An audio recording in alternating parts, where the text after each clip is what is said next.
that shit bang.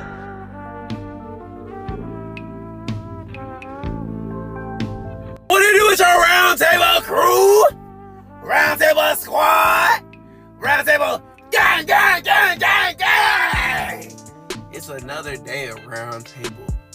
Round table reacts. Ooh, round table reacting to this motherfucker. And today, we're watching the 4 disturbing true stories.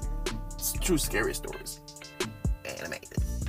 Now, this is something brand new, bro. I don't do this, so I don't got face cam. I don't even know how to work that while doing this.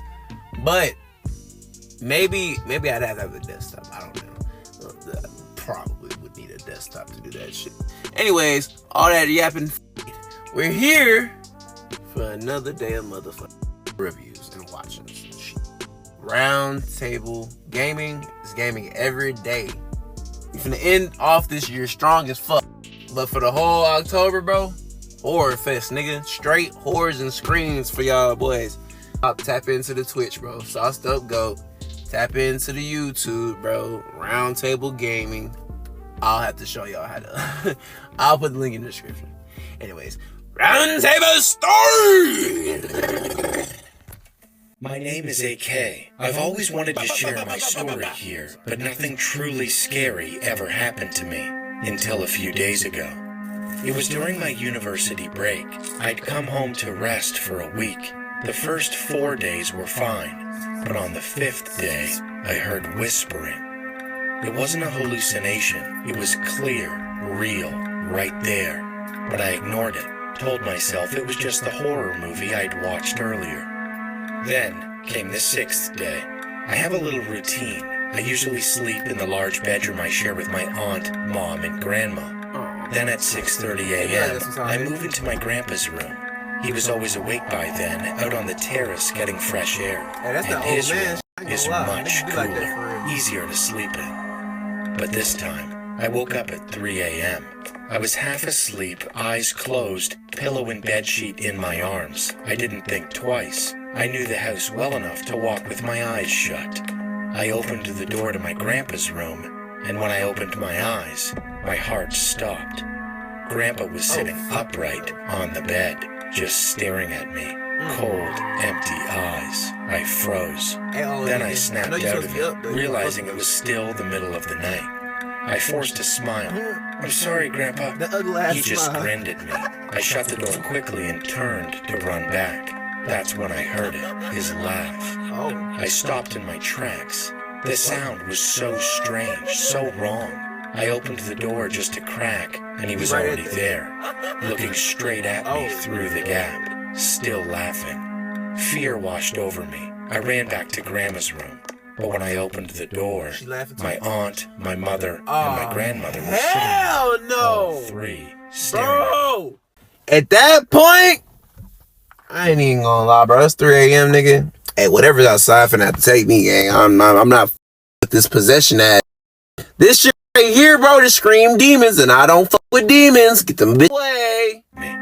Then my mother started laughing, and my grandmother joined, and then my aunt. The sound was deafening, wrong, twisted. I stood frozen as they laughed harder and harder, until suddenly, without realizing it, I started laughing too. It hurt, my side ached, I couldn't breathe. I fell to my knees, clutching my stomach, gasping for air, still laughing. The laughter wouldn't stop, and then everything went black. When I opened my eyes, I was in the hospital. My family gathered around me. My mother burst into tears the moment she saw me awake. She kissed my forehead over and over, whispering that the prayers had worked. I asked her what had happened. She told me. That morning I stood up out of bed. My body arched backwards, my hands clawed through the air. I was on my tiptoes, my mouth wide open, and tears pouring down my face. And then I collapsed. As the doctor called my mother away, my grandmother and aunt followed her. And suddenly, it was just me and my grandpa. So what the fuck happened? He leaned down, gave me the warmest smile he'd ever given me, and whispered, Did you laugh your heart out, little darling? Oh, fuck no. I knew this nigga was a op, bro. My grandma is the kindest person I know, and I wanted to share a few stories she told me. We're from England. She used to be a nurse, so of course she's seen quite a few dead bodies. She once mentioned how awful some of the victims of gang violence were in London. Car crashes, though, she said they were sometimes even worse. She was a very tough woman. There was always one strange thing about her house. She said her dog refused to go upstairs because of one particular room. That room always felt cold. We found out why from a neighbor who casually mentioned that a woman had died in that very room years ago. My grandma always had weird things happening around her. One night, my grandma was working late at the hospital with a few doctors.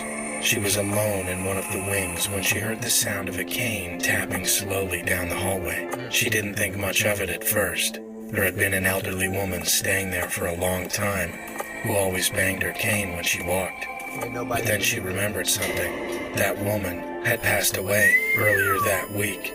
Still, the sound continued. Tap, tap, tap.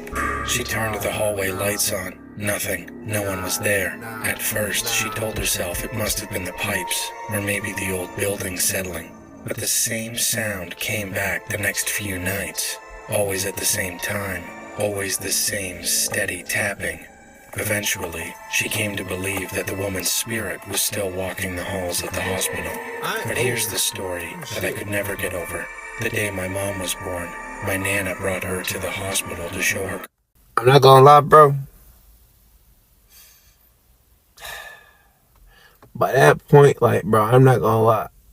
If you are a spirit, like, you a ghost and shit, and you had ailments and shit, you had a cane. If you die and come back and you still have to use your fucking cane.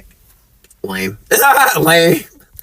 Use your legs, ghost. Actually, float! Go float! What the fuck?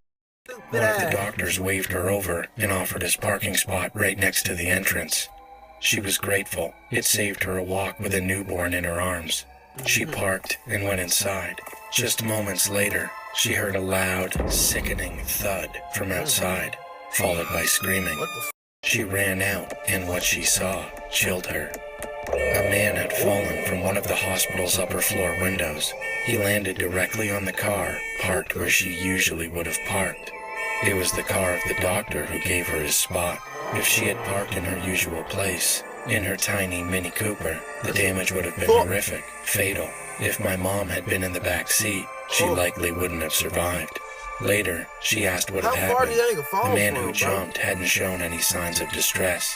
He had coffee that morning, chatted with nurses, and seemed completely normal. Then, without warning, he ran toward a window, shattered the glass. My Nana still talks about how lucky. Yeah, that nigga's a bitch. Hi, my name's Mateen and I live in India. This happened to me in the summer of 2013. It was the month of June, during school holidays, and I was staying at my grandmother's house in the village. The house had 3 floors. I was there with my parents and both of my brothers. My dad comes from a large family. He has 6 sisters. There was one room on the ground floor we called the storage room. It was usually kept locked. Inside were large soil-lined tankers used to store rice. One night, I woke up and decided to go downstairs from the 2nd floor. From the hallway, I noticed that the storage room door was wide open. A dim light was glowing from inside. Curious, I walked in. That's when the strong smell of kerosene hit me. Overwhelming. I started to feel lightheaded immediately. And then, as I looked up, I saw it, a burning figure, human-shaped, crawling toward me. It looked like it was burning, like it was on fire, but not screaming, just dragging itself across the ground, flames flickering off its body. Nigga, you see some shit like, bro. You see some shit like this crawling towards you in your basement? One, soon as a nigga smell that kerosene, be prepared to run back up. What the f***? Why is there kerosene in the air? Bro, something's either about to blow the f*** up or something's on fire. Who the f*** is that? That ain't even family? Hell nah, you better leave. It looked like it was burning, like it was on fire, but not screaming, just dragging itself across the ground, flames flickering off its body. Bitch, you got a human torch crawling towards you. I'm done. Then I screamed and bolted upstairs. Facts, nigga. Right at that moment, I heard something crash behind me. Oh, it made a loud noise. I ain't even turning around. Suddenly, everything went black. Then, the electricity came back on. I turned back to look again. The storage room was just as it had always been. No fire, no smoke, nothing out of place. I told no one. I tried to forget what happened, and I did for a long time. Until March of 2023, when my mother told me something strange. She said that back in March of 2013, 10 years ago, one of my dad's younger sisters had died in that very room. It was late at night and the electricity had gone out. She was sweeping the floor by the light of a small oil lamp, and something knocked the lamp over. It shattered and kerosene splashed across her. She caught fire instantly. She screamed and struggled until she passed out, still burning. By the time she got to the hospital, it was too late. That's when everything clicked. The smell, the fire, the shape crawling toward me. Had I seen her spirit that night? Why did I see her? Why me? What was she trying to tell me? Even now, I don't have answers. Just the memory of that moment and the feeling that something or someone was trying to reach out from the past. Yeah, nah. Stay locked in with God, bro. Pray to keep that bug away from you, cause what the fuck, though? Nah, I ain't even gonna lie, bro. A motherfucker dying in some like horrific ass state. Like, bro, just imagine that shit. You got a family member that dies horrifically. You might not even know that motherfucker. But shit happens. And randomly in the middle of the night, you just see their spirit in the same way they died in. Bro, that's... I don't know, bro. That's some shit. Hi, my name is Trey. I'm a 17-year-old black male from St. Louis. What up, little nigga? This story happened 3 years ago when I was 14 with my older brother. Let's call him Jason. So, my brother and I decided to leave home at 2 a.m. to explore an abandoned school in our neighborhood. That's a problem. Yeah, I know. A damn problem. 2 kids sneaking out at that hour sounds reckless, but that's exactly what we did. We walked through the streets, phones in hand, and my brother, who was 20 at the time, carried his Glock 19X, just in case. He's like, yeah, once we got to the school, we explored the crumbling hallways for a while before sitting down to eat some snacks and talk about life and women. But then, in the middle of our conversation... Wait a second. I ain't gonna lie. I was never one of those kids to be sitting up here fucking, doing all the extra adventurous shit during school. I think I fucking skipped out of class one time and fucking my mom like, bro, what the fuck? Like, nigga, how the fuck the niggas instantly know, like, oh yeah, no, this nigga's here, but he's not in class. Where is he? Probably because I was still on the fucking campus like an idiot. But bro, who is going to an abandoned spot and sitting down and eating chips and having a good old little picnic and shit? These niggas having a fucking picnic, talking to each other about girls. In a damn abandoned what the fuck?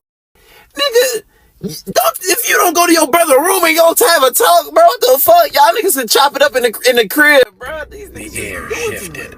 A tall, middle-aged man suddenly appeared around the corner with a grin that froze me in place. That's what the fuck y'all get, because y'all can be chopping up in the room. The school sat like right y'all beside a friends, dense y'all brothers. forest, home to coyotes and deer, and the corner he came from, it led directly out of those woods.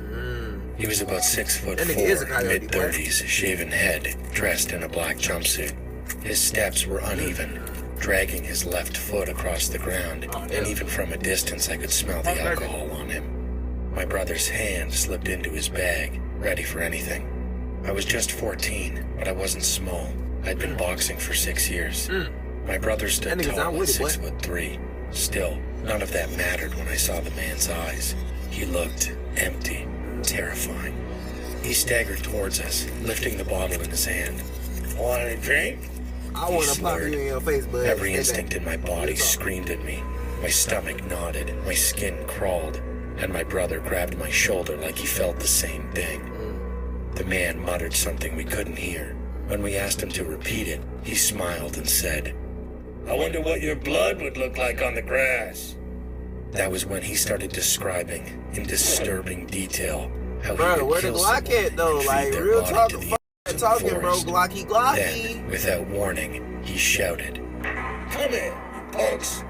As he Bro, moved I would have, like, towards us, had that instant bitch already cover. pointed at his I fucking head, planted nigga. my Like, feet what? and drove my fist straight Good into one. his nose. Good one. Blood sprayed, and the man staggered. He got My that one brother hitter. drew his gun, leveled it at the Why you man's scared, face, nigga? Your little brother and in the said field, through nigga. clenched teeth, Don't move a finger.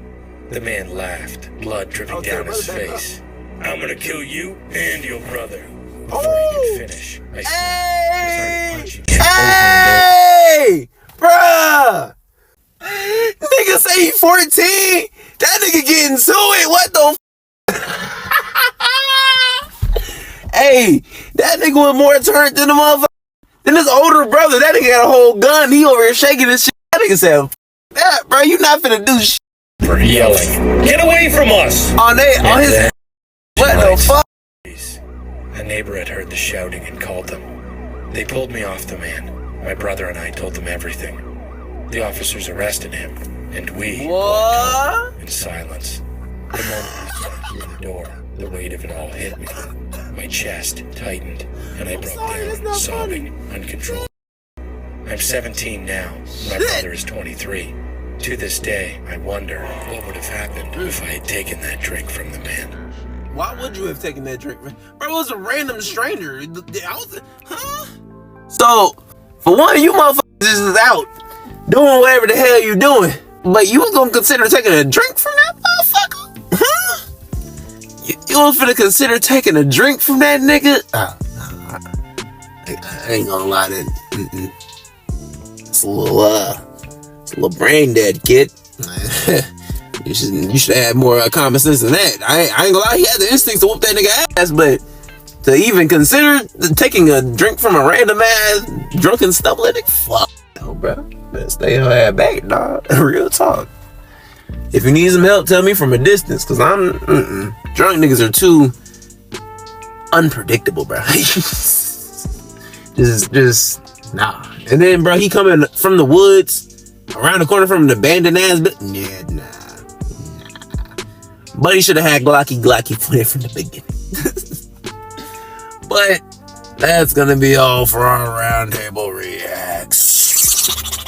It's your boy Goat Sauce, sauced up goat, that nigga, and we'll be back next time. Tune into the Twitch, sauced up goat. Tune into the YouTube, Roundtable Gaming, Goat Sauce, Roundtable Entertainment Production, all that shit, bro. We got so much shit, bro. So much shit, man. Link in the description. Roundtable!